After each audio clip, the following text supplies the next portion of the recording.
ব্যস্ত রানওয়ে, ওড়ার জন্য প্রস্তুত এক বিমান, কিন্তু মুহূর্তেই আটকে ওঠার মতো এক ঘটনা। হঠাৎ বিমানের ইঞ্জিনে এক যুবকের প্রাণহানির মর্মান্তিক দৃশ্য। গতকাল ইতালির মিলান বার্গামো বিমানবন্দরে ঘটে যাওয়া এই ঘটনা এখন বিশ্বজুড়ে আলোচিত। জানা যায়, পুলিশের তাড়া খেয়ে রানওয়েতে দৌড়েছিলেন ওই যুবক। তারপর বিমানের পাশ দিয়ে পালানোর সময় ইঞ্জিনের প্রবল টানে চলন্ত ইঞ্জিনে ঢুকে যান তিনি। মুহূর্তেই ছিন্ন ভিন্ন হয়ে যায় ওই যুবকের দেহ। এই ঘটনার পর সবচেয়ে বড় যে প্রশ্ন উঠেছে, বিমানবন্দরের কঠোর নিরাপত্তা ভেদ করে কিভাবে বিমানের ইঞ্জিনে আটকে গেলেন ওই যুবক।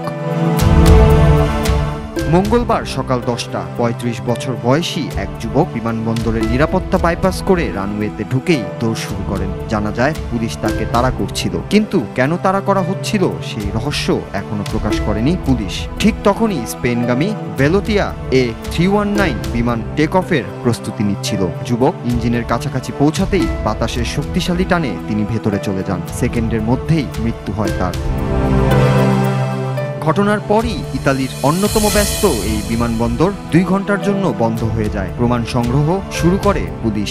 তবে সবচেয়ে চাঞ্চল্যকর বিষয়, ওই যুবক বিমানের যাত্রীও নন, আবার কর্মীও নন। তাহলে কি উদ্দেশ্যে তিনি রানওয়েতে প্রবেশ করেছেন? নেটিজেনরাও ভাইরাল হওয়া একটি ভিডিও দেখে প্রশ্ন তুলেছেন, নিরাপত্তায় এত ফাঁক কিভাবে সম্ভব?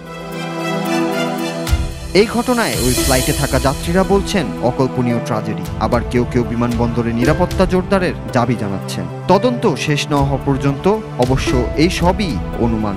এই ঘটনা আমাদের মনে করিয়ে দিচ্ছে নিরাপত্তা ব্যবস্থা কতটা নাজুক হলে একজন সাধারণ মানুষ রানওয়েতে ঢুকে পড়তে পারেন, আর মুহূর্তেই ঘটে যেতে পারে এমন মর্মান্তিক একটি দুর্ঘটনা। Noor Raju, Bangla TV news desk.